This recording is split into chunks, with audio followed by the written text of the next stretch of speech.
Welcome back to Shocking Stories, where we uncover the most disturbing true crime cases that will make you question the people living right next door and the facades that hide the darkest family secrets. I'm your host, and today we're heading to the quiet suburbs of West Jordan, Utah, where a father's obsession with control and religious extremism transformed his family home into a prison and his children into the first victims of his twisted ideology. If you're new here, make sure to hit that subscribe button and turn on notifications, because what you're about to hear involves a case that will forever change how you view the perfect suburban family and the dangerous power of manipulation disguised as love and faith. This is the story of David Thompson, a 45-year-old software engineer who appeared to be the ideal family man living the American dream in a beautiful suburban neighborhood. But behind the white picket fence and manicured lawn of 1428 Maple Street, David had created something far more sinister than a happy home. He had established a religious cult with himself as the supreme prophet, and his wife and 6 children as his first and most devoted followers. Picture this. It's a warm Sunday morning in May 2024, and the Thompson family is walking to their neighborhood Mormon ward, just like they had done every week for the past 15 years. To their neighbors, they appeared to be the epitome of the perfect Utah family. Well-dressed, well-behaved children walking in perfect formation behind their parents, everyone smiling and greeting neighbors with polite waves and cheerful hellos. The Thompsons looked like they had stepped out of a church magazine, recalled neighbor Jennifer Martinez, who lived across the street from the family for over a decade. The children were always immaculately dressed, never fought or argued, and seemed to worship their father. David would walk ahead like he was leading a parade, and the whole family would follow in this perfectly organized line. It was almost too perfect, if you know what I mean. David Thompson had moved his family to West Jordan in 2009, shortly after what he described to neighbors as a spiritual awakening that had led him to seek a more righteous lifestyle for his family. He had purchased the large colonial house on Maple Street with money from the sale of his previous home in California, and had immediately set about creating what he called a sanctuary for God's chosen family. To the outside world, David appeared to be a devoted husband to his wife Rebecca, 42, and a loving father to their 6 children: Matthew, 17, Sarah, 15, Joshua, 13, Rachel, 11, Samuel, 9, and little Miriam, just 7 years old. David worked from home as a freelance software developer, which allowed him to be present for his family's daily activities and maintain what neighbors saw as an unusually close-knit household. David was always talking about the importance of family values and keeping children safe from the corrupting influences of modern society, recalled Mark Chen, who lived next door to the Thompsons. He homeschooled all the kids, limited their exposure to television and internet, and seemed to have very strong opinions about raising children according to biblical principles. It seemed admirable, honestly, a father who was that invested in his children's moral development. But what neighbors didn't know was that David's moral development program was actually a sophisticated system of psychological manipulation and control that he had been developing and refining for over a decade. Behind the closed doors of 1428 Maple Street, David had transformed his family home into a totalitarian regime where he ruled with absolute authority as God's appointed prophet on earth. The transformation had begun gradually, starting shortly after the family's move to Utah. David had become increasingly involved in studying fringe religious texts and alternative interpretations of Mormon doctrine, eventually developing his own theological system that placed him at the center of his family's spiritual universe. David started telling us that God had chosen our family for a special mission, Rebecca Thompson would later tell investigators, her voice barely above a whisper as she described years of psychological manipulation.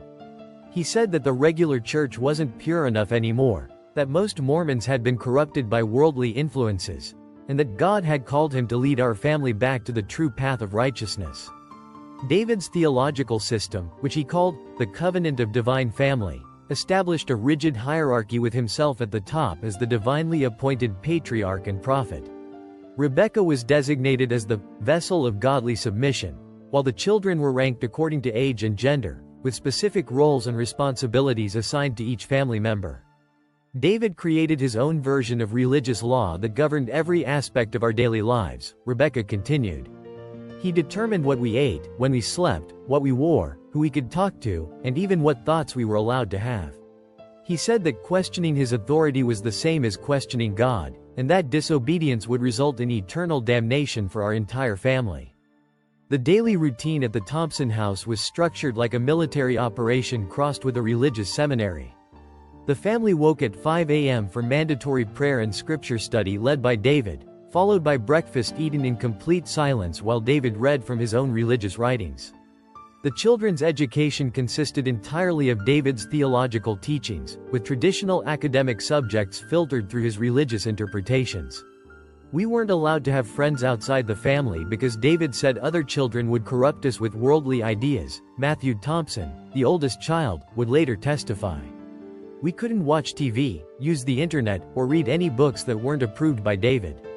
Our whole world was just our house, our family, and David's teachings about how we were God's chosen people.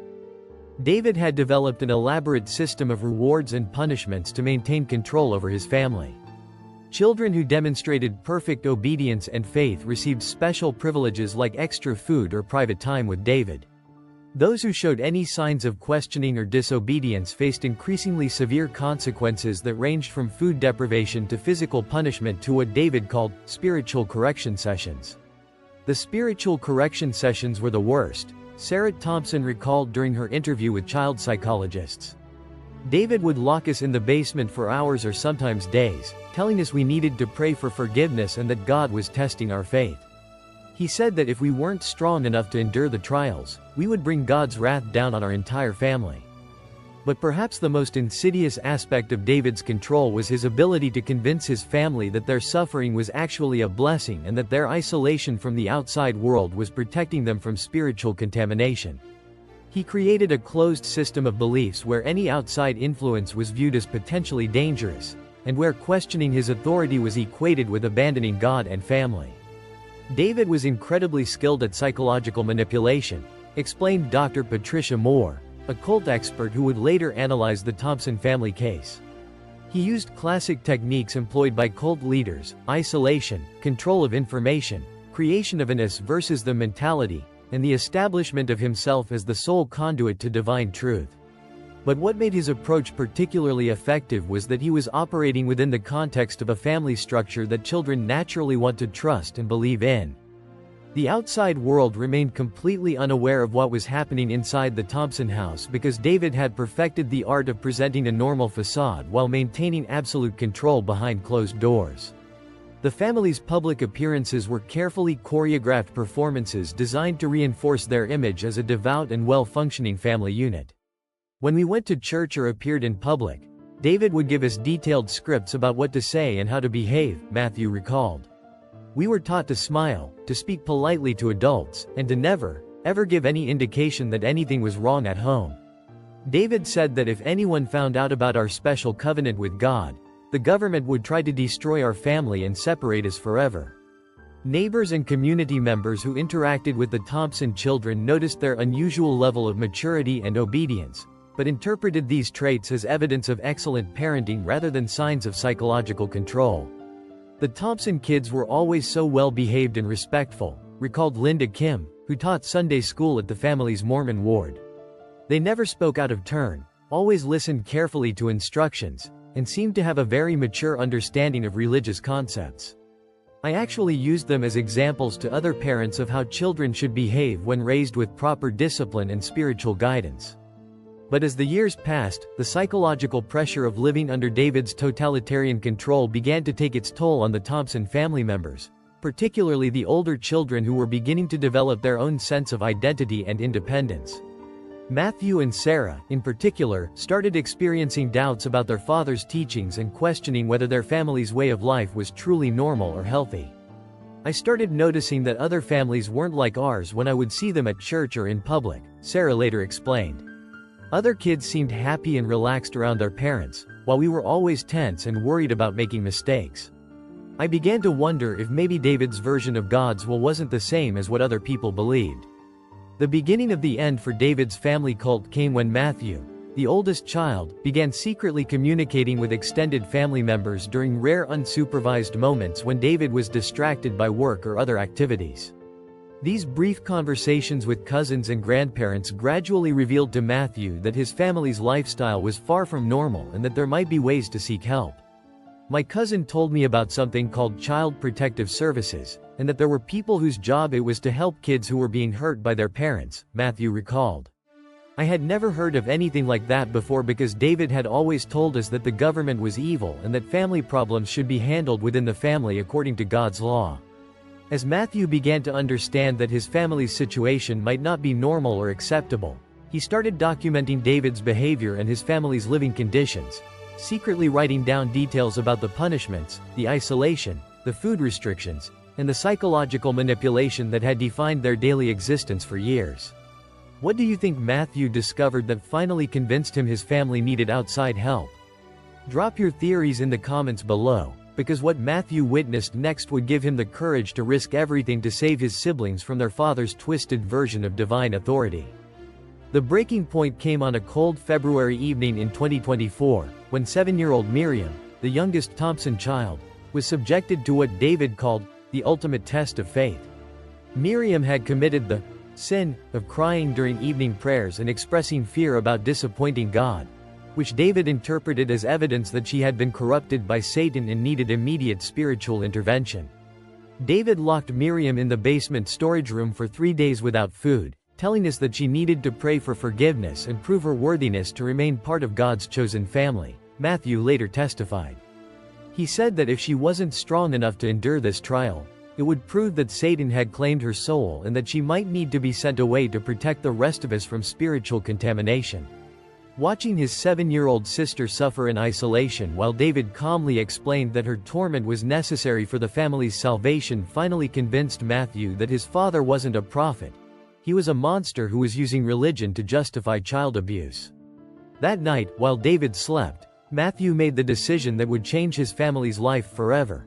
He was going to escape and get help. Like this video if you're as horrified by David's manipulation of his own children as I am, and let me know in the comments what you think drove David to create such a twisted version of family life.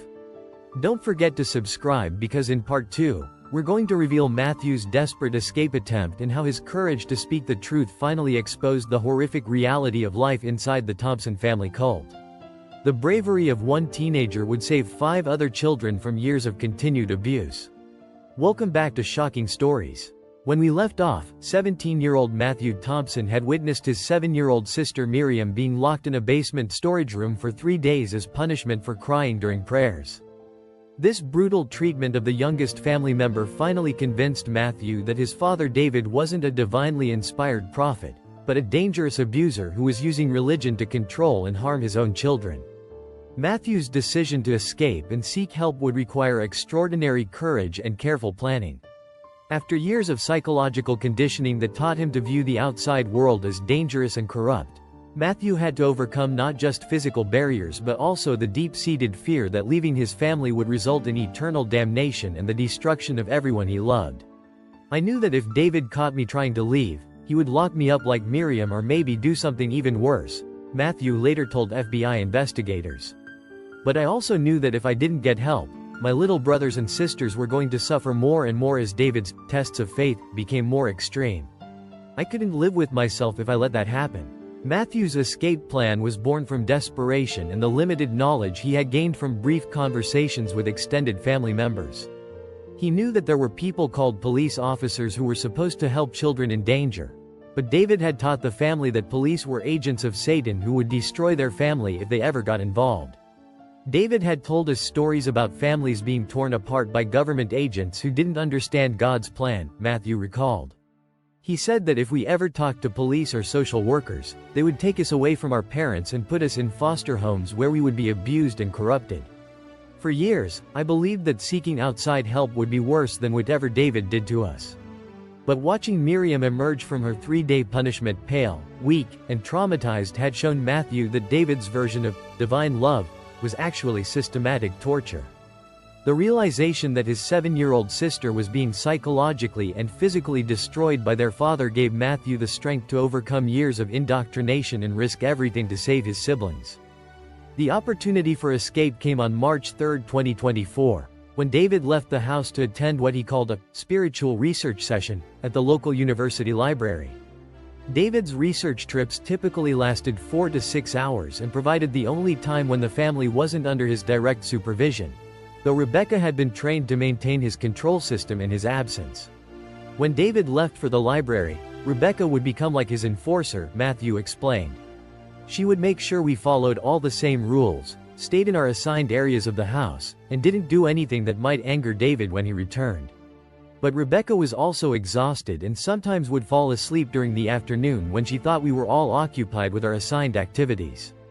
Matthew had been planning his escape for weeks, carefully observing the family's routines and identifying the brief window of opportunity when he might be able to leave the house undetected. He knew he would only have one chance, and that if he was caught, David would likely implement even more severe security measures that would make future escape attempts impossible. On the afternoon of March 3rd, Matthew waited until Rebecca fell asleep in the living room while monitoring the younger children's quiet study time. He then quietly made his way to the front door, his heart pounding with terror as he prepared to step into the outside world that David had taught him was filled with danger and evil. Walking out that front door was the most terrifying thing I had ever done, Matthew recalled. I had been taught my entire life that leaving the family home without permission was betraying God and endangering everyone I loved. Even though I knew David was wrong about almost everything, part of me still worried that maybe I was making a terrible mistake. Matthew's destination was the West Jordan Police Department, located about 2 miles from his family's home. He had never walked alone in his neighborhood before, and the simple act of moving freely through the streets without his father's supervision felt both liberating and terrifying. Everything looked different when I was walking by myself, Matthew observed. I had seen these same streets hundreds of times when we walked to church or went on family outings, but experiencing them alone made me realize how much of the world David had kept hidden from us. The walk to the police station took Matthew nearly an hour, not because of the distance, but because he kept stopping to gather courage and overcome the panic attacks that resulted from years of conditioning about the dangers of the outside world. Several times, he almost turned back, convinced that he was making a mistake that would destroy his family. But each time Matthew felt ready to give up, he remembered Miriam's face when she emerged from the basement storage room, pale, frightened, and looking at David with a mixture of love and terror that no 7-year-old should ever have to feel toward their parent. I kept thinking about how Miriam had apologized to David for crying and disappointing God, Matthew said. She was grateful to him for helping her become stronger, even though he had essentially tortured her for 3 days. That's when I knew that David had damaged us so badly that we couldn't even recognize abuse when it was happening to us. Matthew arrived at the West Jordan Police Department at 3:47 p.m., where he approached the front desk with shaking hands and asked to speak to someone about problems at home. The desk sergeant, Officer Jennifer Walsh, immediately recognized that she was dealing with a traumatized teenager who was struggling to articulate something serious. Matthew looked like he was in shock, Officer Walsh recalled. He was clean and well-dressed, but he had this look in his eyes like he was seeing the world for the first time. When I asked him what kind of problems he was having at home, he started crying and said he wasn't sure if he was allowed to talk about his family to strangers. Officer Walsh brought Matthew to a private interview room and contacted Detective Sarah Martinez, who specialized in cases involving child abuse and domestic violence. Detective Martinez had 15 years of experience working with traumatized children, but she immediately recognized that Matthew's case was different from typical abuse situations. Matthew wasn't just reporting physical abuse or neglect, Detective Martinez explained. He was describing a completely isolated family system where his father had established himself as a religious authority figure with total control over every aspect of his family's lives. It was like interviewing someone who had escaped from a cult, except the cult was his own family. Getting Matthew to explain his family's situation required patience and careful questioning, as he had been conditioned to view any criticism of David as sinful and dangerous. Detective Martinez had to help Matthew understand that describing his father's behavior wasn't betraying his family, but actually trying to protect them. Matthew kept apologizing for speaking against his father, and asking if he was going to get in trouble for leaving the house without permission, Detective Martinez recalled. He had been so thoroughly conditioned to believe that questioning parental authority was wrong that he couldn't understand that what he was describing was actually criminal behavior. As Matthew gradually became more comfortable talking to Detective Martinez, he began revealing details about his family's daily life that painted a picture of systematic psychological and physical abuse disguised as religious discipline. The isolation, the food restrictions, the punishment sessions, and the complete control over information and communication all indicated that David had created a family cult with himself as the supreme leader. Matthew described a level of control and manipulation that we typically see in religious cults or terrorist organizations, Detective Martinez observed. But what made this case particularly disturbing was that David was using the natural trust and love that children have for their parents as weapons to maintain his control. The interview with Matthew lasted over 4 hours, during which Detective Martinez documented evidence of child abuse, false imprisonment, educational neglect, and psychological manipulation that had been ongoing for over a decade. But the most urgent concern was the immediate safety of the 5 children who were still trapped in David's family cult. Matthew's escape had given us a witness who could testify about the abuse, but it had also potentially put his siblings in greater danger, Detective Martinez explained. If David realized that Matthew had contacted authorities, he might escalate his control measures or even flee with the remaining children to avoid investigation. The decision was made to conduct an immediate welfare check at the Thompson residence, with officers prepared to remove the children if they found evidence of ongoing abuse or if David showed signs of becoming violent. Detective Martinez knew that this type of intervention could be dangerous, as cult leaders often became desperate and unpredictable when their control was threatened. At 6:15 p.m. on March 3, Detective Martinez and 3 other officers arrived at 1428 Maple Street to conduct what would become one of the most challenging child welfare investigations in West Jordan Police Department history. What they found inside the Thompson house would confirm Matthew's account and reveal additional evidence of abuse that even he hadn't fully understood. David Thompson answered the door with his characteristic calm demeanor, politely greeting the officers and expressing surprise that they were interested in his family. He claimed that Matthew had been struggling with teenage rebellion and spiritual confusion, and suggested that the boy had probably made up stories to avoid taking responsibility for his disobedient behavior. David was incredibly convincing when he talked to us, Detective Martinez recalled. He seemed like a concerned father who was dealing with a troubled teenager. He spoke intelligently about child development and religious values, and he presented himself as someone who was trying to raise his children according to strong moral principles. But when officers asked to speak with the other Thompson children, David's demeanor began to change. He claimed that the children were busy with their evening studies and religious activities, and that disrupting their routine would be harmful to their spiritual development. When officers insisted on seeing the children, David became increasingly agitated and began making veiled threats about legal action against the police department. That's when I knew that Matthew had been telling the truth, Detective Martinez observed. A normal parent whose child had run away would be desperate to get their kid back and would cooperate fully with police. David was more concerned with maintaining control over his remaining children than with Matthew's safety or whereabouts. The office's first glimpse of the Thompson children confirmed that something was seriously wrong in the household. The 5 children, Sarah, Joshua, Rachel, Samuel, and Miriam, stood in perfect formation in the living room, their eyes downcast and their hands folded, looking more like prisoners than members of a loving family. The children's behavior was unlike anything I had seen in 15 years of police work, Detective Martinez recalled. They didn't make eye contact with us, didn't speak unless directly asked a question, and seemed terrified of saying or doing anything that might displease their father. They looked more like cult members than children. When officers asked the children about their brother Matthew, their responses were clearly scripted and rehearsed. They claimed that Matthew had been struggling with sin and rebellion, and that they were praying for him to return to righteousness and family unity. None of the children expressed concern for Matthew's safety or showed normal sibling worry about his disappearance. It was clear that David had coached the children on what to say if anyone ever asked about family problems, Detective Martinez observed.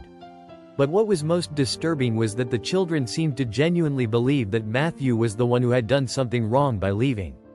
The office's inspection of the house revealed evidence of the control systems that Matthew had described. The children's bedrooms were sparse and institutional, with no personal belongings, entertainment items, or decorations that would reflect individual personalities or interests. The basement storage room where Miriam had been confined still contained makeshift restraints and showed signs of recent use as a punishment cell. What we found in that house was a systematic environment designed to break down individual identity and replace it with complete submission to David's authority, Detective Martinez explained. Every aspect of the children's living space reinforced the message that they were not individuals with rights or autonomy, but rather components of David's religious experiment. But perhaps the most damning evidence was found in David's home office, where officers discovered detailed journals documenting his psychological manipulation techniques, his theological justifications for child abuse, and his plans for escalating his control over his family members as they grew older. David had been keeping records of his family cult like a scientist documenting an experiment, Detective Martinez revealed. He had written detailed analysis of each child's personality, notes about which punishment techniques were most effective for different family members, and even projections about how he could maintain control as the children reached adulthood. Based on the evidence found in the house and Matthew's testimony about ongoing abuse, all 5 remaining Thompson children were immediately removed from their home and placed in protective custody. Rebecca Thompson was also taken into custody for questioning about her role in the abuse and her failure to protect her children from David's systematic mistreatment. The children's removal from their home was traumatic for them, as they had been conditioned to believe that separation from their family would result in spiritual damnation and worldly corruption. They cried, begged to be allowed to stay with David, and insisted that they hadn't done anything wrong to deserve punishment. The children fought against being rescued because they had been so thoroughly brainwashed into believing that David's abuse was actually love and protection, Detective Martinez observed. It was heartbreaking to see children who had been so damaged that they couldn't recognize when people were trying to help them. David Thompson was arrested on multiple charges including child abuse, false imprisonment, educational neglect, and operating what prosecutors would later describe as a domestic terrorist organization designed to psychologically control and manipulate family members. His calm facade finally cracked as he was led away in handcuffs, screaming about religious persecution and government tyranny. The arrest was just the beginning of a long process of trying to help the Thompson children understand that they had been victims of abuse rather than participants in a divine plan, Detective Martinez reflected.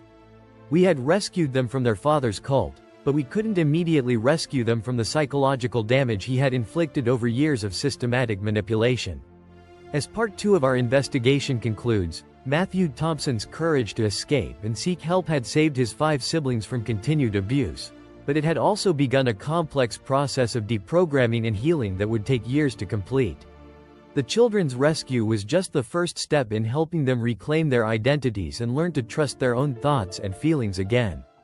Don't miss Part 3, where we'll reveal the shocking details of David Thompson's trial, explore how the children learned to rebuild their lives after years of cult conditioning, and examine how this case changed the way authorities investigate religious abuse in family settings.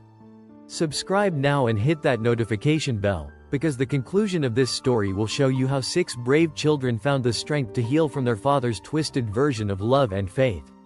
What do you think it will take for the Thompson children to fully recover from their father's psychological manipulation?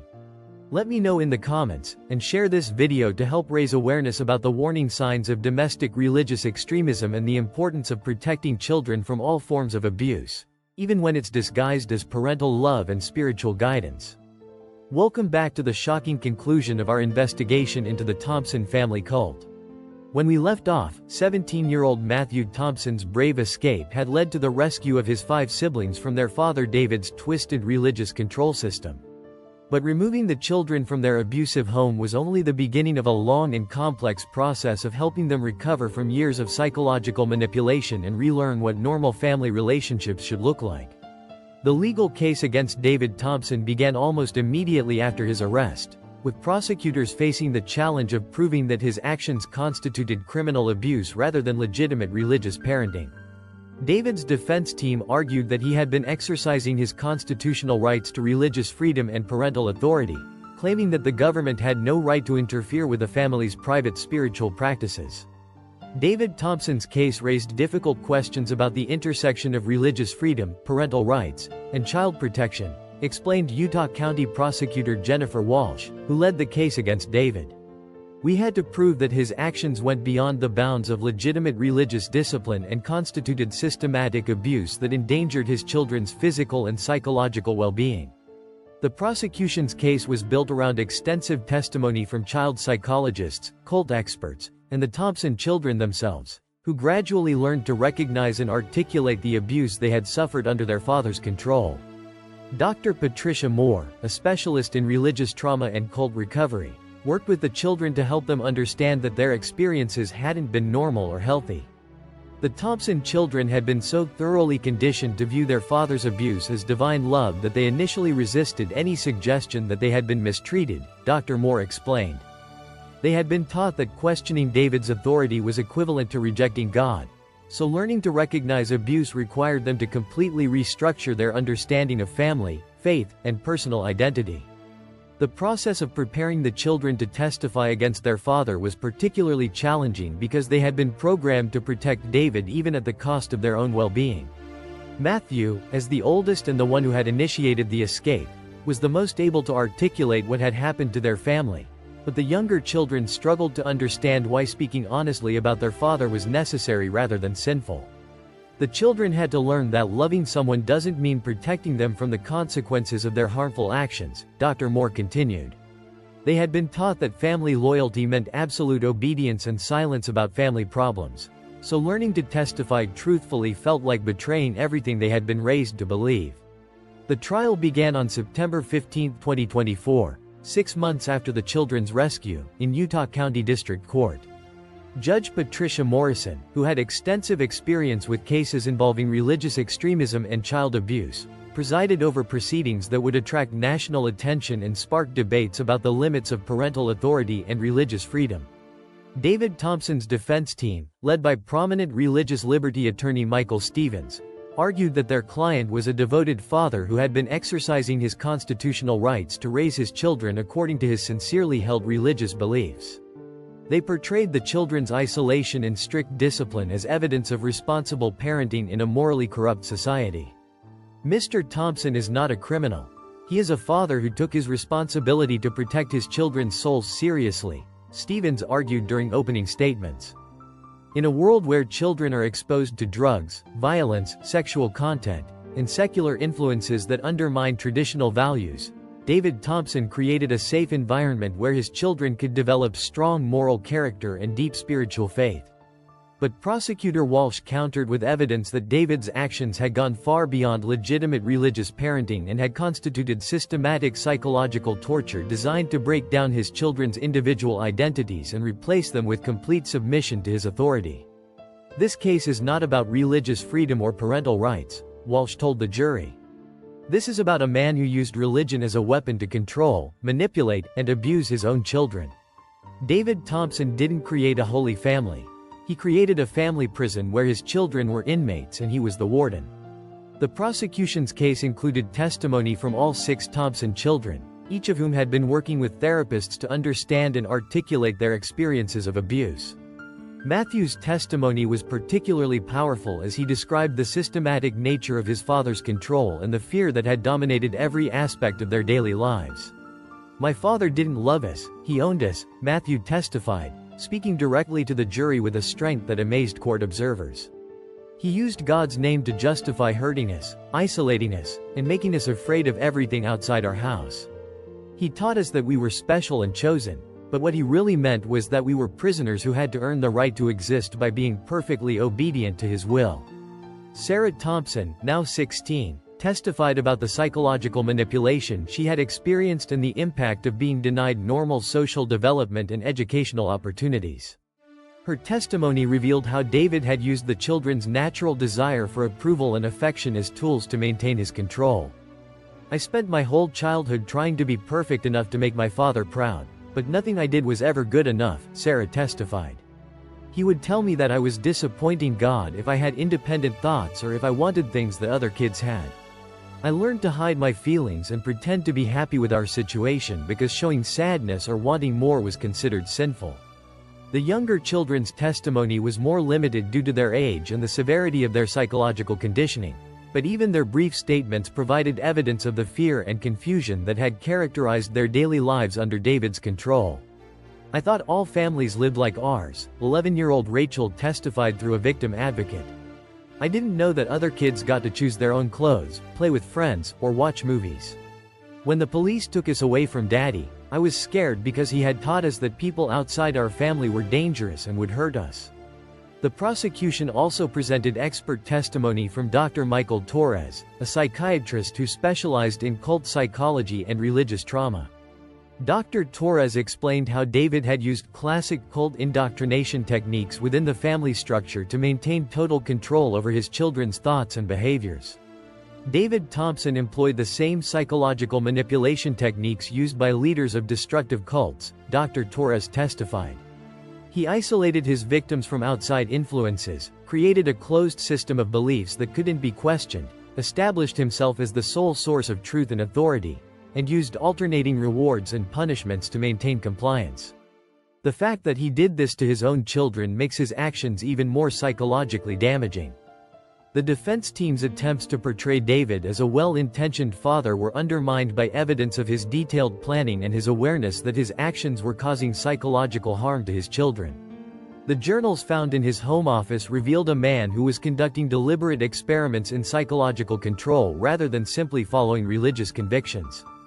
David's own writings showed that he was fully aware of the psychological impact of his actions and was deliberately using techniques designed to break down his children's resistance to his authority, Prosecutor Walsh argued. This wasn't religious parenting. This was systematic psychological warfare against children who had no ability to defend themselves. The most damning evidence came from David's detailed notes about breaking each child's individual personality and replacing it with complete submission to his will. The notes included observations about which children were most resistant to his control and specific techniques for overcoming their psychological defenses. David had written detailed psychological profiles of his own children, noting their vulnerabilities and planning how to exploit those weaknesses to maintain control, Dr. Torres testified. These notes read like a CIA manual on psychological torture rather than a father's reflections on child rearing. The trial lasted 3 weeks, during which the jury heard extensive testimony about the long-term psychological damage that David's control system had inflicted on his children.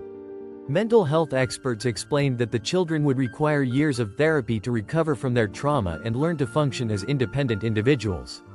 The Thompson children have been so thoroughly conditioned to suppress their own thoughts and feelings that they don't even know who they are as individuals, testified Dr. Lisa Chen, a child psychologist working with the family. They have to learn basic concepts like personal preferences, individual opinions, and emotional autonomy that most children develop naturally. It's like they have to rebuild their entire sense of self from scratch. The jury deliberated for 2 days before returning guilty verdicts on all charges against David Thompson, including 6 counts of child abuse, 6 counts of false imprisonment, 6 counts of educational neglect, and multiple charges related to operating what prosecutors successfully argued was a domestic terrorist organization. During the sentencing phase, several of the Thompson children gave victim impact statements that provided heartbreaking insight into the long-term effects of their father's psychological manipulation. Matthew spoke for all his siblings when he addressed David directly in court. "You taught us that love meant control, that family meant fear, and that God wanted us to suffer," Matthew told his father, his voice steady despite his visible emotion. "But we're learning what real love looks like now. Real love means wanting someone to be happy and free, not keeping them trapped and afraid. You robbed us of our childhood, but you can't rob us of our future." Judge Morrison sentenced David Thompson to 25 years in prison, calling his crimes a systematic betrayal of the sacred trust between parent and child, and noting that his actions had caused profound and lasting psychological damage to 6 innocent children who deserved protection rather than persecution. "Mr. Thompson, you perverted the natural love and trust that children have for their parents and used those sacred bonds as weapons of control and manipulation," Judge Morrison said during sentencing. "You created a prison disguised as a home and called psychological torture divine love. Your actions represent one of the most fundamental betrayals of parental responsibility that this court has ever encountered." The legal proceedings against Rebecca Thompson were more complex, as prosecutors had to determine her level of culpability in the abuse versus her own victimization by David's psychological control. Rebecca had been subjected to the same manipulation techniques as her children and had been conditioned to view David's authority as divinely ordained.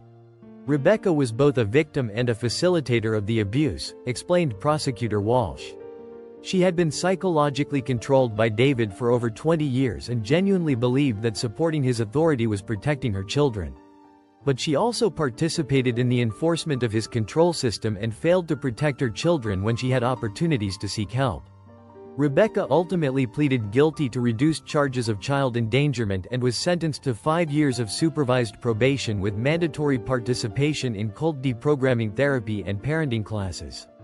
She was allowed supervised visitation with her children as she worked to rebuild relationships based on healthy family dynamics rather than religious authoritarianism. Rebecca is learning to be a mother rather than an enforcer, explained Dr. Moore, who worked with the entire family during their recovery process. She has to overcome 20 years of conditioning that taught her to suppress her maternal instincts in favor of absolute submission to David's will. It's a difficult process, but she's making progress in reconnecting with her children as individuals rather than viewing them as components of David's religious system. The Thompson children were placed in specialized foster care with families experienced in helping cult survivors recover from psychological trauma. Each child required individualized treatment to address their specific psychological needs and help them develop healthy relationships and personal identities. The children are learning basic life skills that most kids take for granted, explained foster parent Jennifer Martinez, who cared for Matthew and Sarah during their initial recovery period. Things like choosing their own clothes, expressing personal preferences, making friends, and having privacy in their own rooms were completely foreign concepts to them. We had to teach them that it was okay to have thoughts and feelings that were different from other people's. The recovery process was particularly challenging for the younger children, who had spent their entire lives under David's control and had no memories of normal family relationships or childhood experiences. 7-year-old Miriam, who had been David's youngest victim, required extensive therapy to overcome trauma from her punishment sessions and learn to trust adults again. Miriam had been so severely traumatized that she initially refused to speak to anyone except her siblings, explained child psychologist Dr. Janet Williams, who worked with the youngest Thompson children. She had been taught that expressing any negative emotions was sinful and dangerous, so she had essentially shut down emotionally as a survival mechanism. Helping her learn to feel and express emotions safely was a long and delicate process. The Thompson children's recovery was aided by their strong bonds with each other, which had helped them maintain some sense of identity and mutual support even under David's oppressive control. The siblings worked together in family therapy sessions to process their experiences and support each other's healing. The children's relationships with each other were one of the few healthy elements that survived David's control system, Dr. Moore observed. They had protected and comforted each other as much as possible under the circumstances, and those bonds became the foundation for their recovery. They were able to validate each other's experiences and provide mutual support as they learned to navigate the outside world. As of 2025, all 6 Thompson children are making progress in their recovery, though each is healing at their own pace and dealing with different challenges related to their specific experiences of abuse. Matthew, now 18, has graduated from high school and is attending college while continuing therapy to address his role as the family's protector and the guilt he feels about not being able to protect his siblings sooner. Matthew carries a lot of responsibility for his siblings' welfare, which is common for oldest children in abusive families, Dr. Moore explained. He's learning that he wasn't responsible for his father's actions and that seeking help was an act of courage rather than betrayal. He's developing into a remarkable young man who wants to use his experiences to help other cult survivors. Sarah has become an advocate for children trapped in abusive religious situations and speaks to law enforcement and social workers about recognizing the signs of domestic religious extremism. She has also reconnected with extended family members and is learning to build healthy relationships based on mutual respect rather than hierarchical control. Sarah has found her voice and her strength, Dr. Moore continued. She's learning to trust her own thoughts and feelings and to form relationships based on equality rather than submission. She wants to study psychology and help other children who have experienced religious trauma. The younger Thompson children are still in the early stages of recovery but are showing remarkable resilience as they learn to be children for the first time in their lives. They are attending public school, making friends, and discovering their individual interests and talents in environments that encourage rather than suppress personal growth. It's amazing to watch these children discover who they are as individuals, observed current foster parent Lisa Chen. They're learning that they can have different opinions, different interests, and different personalities, and that those differences are beautiful rather than dangerous. They're becoming the people they were always meant to be. The Thompson family case led to significant changes in how Utah authorities investigate reports of religious abuse and domestic extremism. New protocols were established for recognizing the signs of family-based cults, and training was provided to help social workers and law enforcement officers understand the complex psychology of religious control systems. The Thompson case taught us that religious abuse can be just as damaging as physical or sexual abuse, and that it requires specialized understanding and intervention techniques, explained Utah Department of Child and Family Services Director Patricia Wilson. We now have better tools for identifying and helping families trapped in these situations. The case also sparked broader discussions about the balance between religious freedom and child protection, leading to clearer guidelines about when parental religious practices cross the line into abuse and what interventions are appropriate to protect children while respecting legitimate religious expression. As our investigation into the Thompson family cult concludes, David Thompson remains in prison, where he continues to maintain that he was a loving father who was persecuted for his religious beliefs. Prison officials report that he shows no genuine remorse for his actions and continues to view himself as a misunderstood prophet rather than accepting responsibility for the psychological damage he inflicted on his children. David still believes that he was right and that society simply failed to understand his divine mission, said prison chaplain Dr. Robert Kim. He talks about his children as if they were lost sheep who need to return to his guidance rather than acknowledging that they are healing from trauma he caused. His complete lack of insight into the harm he caused suggests that he would continue his controlling behavior if given the opportunity. The 6 Thompson children continue their healing journey with the support of therapists, foster families, and each other. They have learned that love doesn't require fear, that family doesn't mean control, and that faith can be a source of comfort rather than a weapon of manipulation.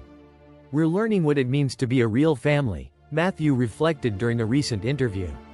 Not a perfect family where everyone has to think and feel the same way, but a loving family where we support each other's growth and celebrate each other's differences.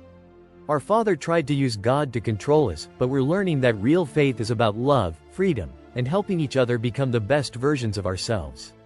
If this incredible story of survival, courage, and healing has moved you as much as it has moved us, please like this video and share it to help raise awareness about religious abuse and the importance of protecting children from all forms of psychological manipulation.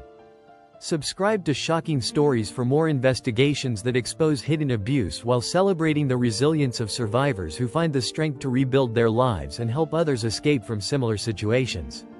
The Thompson children's story reminds us that behind every perfect family facade, there might be secrets that need to be brought into the light. Their courage to speak the truth about their experiences has not only freed them from their father's control but has also helped protect other children who might be trapped in similar situations.